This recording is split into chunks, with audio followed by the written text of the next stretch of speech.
नमस्कार, मैं सुमंत कश्यप अपने यूट्यूब चैनल में आपका स्वागत करता हूं।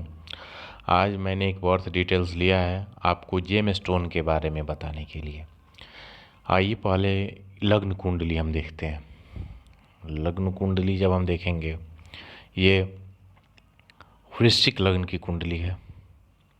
लग्न का स्वामी मंगल छठे घर में है, लेकिन आप देखेंगे तो मंगल यहाँ स्वराशि का है, लग्नेश है। बहुत से ज्योतिषियों का मानना है, मेरा नहीं, बहुत से ज्योतिषी लग्नेश का रत्न पहनाते हैं, यानी लग्न का जो स्वामी होता है उसका रत्न पहनाते हैं, चाहे वो लग्नेश किसी भी घर में हो। दूसरा उनका अपना तर्क ये होता है, इस जातक ने भी पहना था, जातक को कुछ ज्योतिष का नॉलेज भी है, तो जब इन्होंने जिस ज्योतिषी से कहने पे रत्न पहना था तो इनको यही बताया गया कि ये लग्नेश का रत्न है, लग्नेश स्वराशि का है। सामान्यतः छठे भाव में मंगल राशि भी बनाता है, आपको फायदा होगा, कोई समस्या नहीं है। अब बताता हूँ मैं आपको समस्या क्या है। फिर से हम थोड़ा पीछे चलेंगे। 26 फरवरी 1989, 31 ईयर इनकी उम्र हो चुकी है। ये लेडीज हैं, लड़की हैं।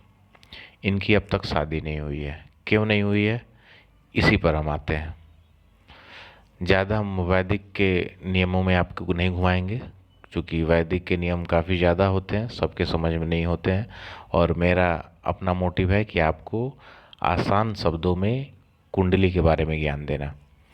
चलिए आइए, ऊपर ये मेनू है, यहाँ इसी को हम सिलेक्ट करेंगे।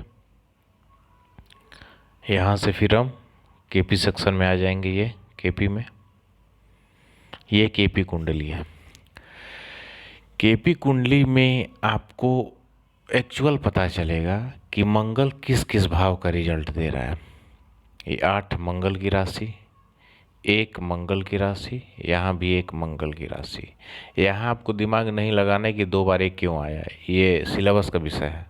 आपको सिंपल ये समझिए कि इस कुंडली में मंगल किस किस भाव का रिजल्ट दे रहा है। तो इस कुंडली में मंगल 1 भाव, 5 भाव और 6 भाव का रिजल्ट दे रहा है, 1, 5 और 6 का। शादी के लिए 1 और 6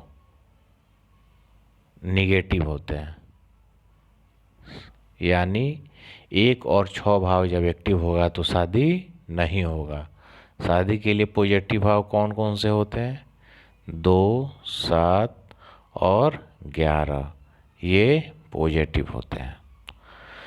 चूँकि लग्न हमेशा एक्टिव रहता है, लग्न का स्वामी वह हमेशा एक्टिव रहता है, और इन्होंने त्रिकोण मूंगा पहन लिया, इसके चलते इनका क्या एक्टिव हो गया, 1 और 6। ये क्या होगा, शादी नहीं होने देगा। अब आपको क्या इस स्थिति में ये स्टोन पहनना फ़ायदेमंद है?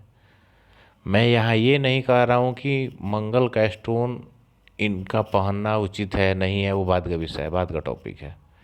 ये मेरे पास आए, शादी नहीं हो रही है। मेरे पास आने के पहले भी ये कई ज्योतिषियों के पास ये जा चुकी थी, और किसी के तरफ से जो भी था, वेट कीजिए वेट कीजिए, होगा होगा, कब होगा, 31 साल उम्र हो गया, अब कब होगा शादी। मैं किसी का भी कुंडली विश्लेषण करता हूँ तो पहले उसका ये जानकारी ज़रूर लेता हूँ कि उसने कौन कौन सा जेम स्टोन्स पहना है, और जब तक ये मंगल का स्टोन उतारेंगे नहीं फिर प्रॉब्लम है, क्योंकि 1 और 6 हमेशा एक्टिव है। और दूसरा 1 और 6 का दूसरा क्या होगा, जिस जातक का 1 और 6 एक्टिव होता है वो जातक कॉन्फिडेंट ज़्यादा हो जाता है, एकदम ओवर कॉन्फिडेंट। साथ ही साथ हेल्थ का इशू भी होता है। 1 और 6 आपको हेल्थ इशू भी देते हैं, ये भी प्रॉब्लम देगा। और नौकरी के लिए भी अच्छी है।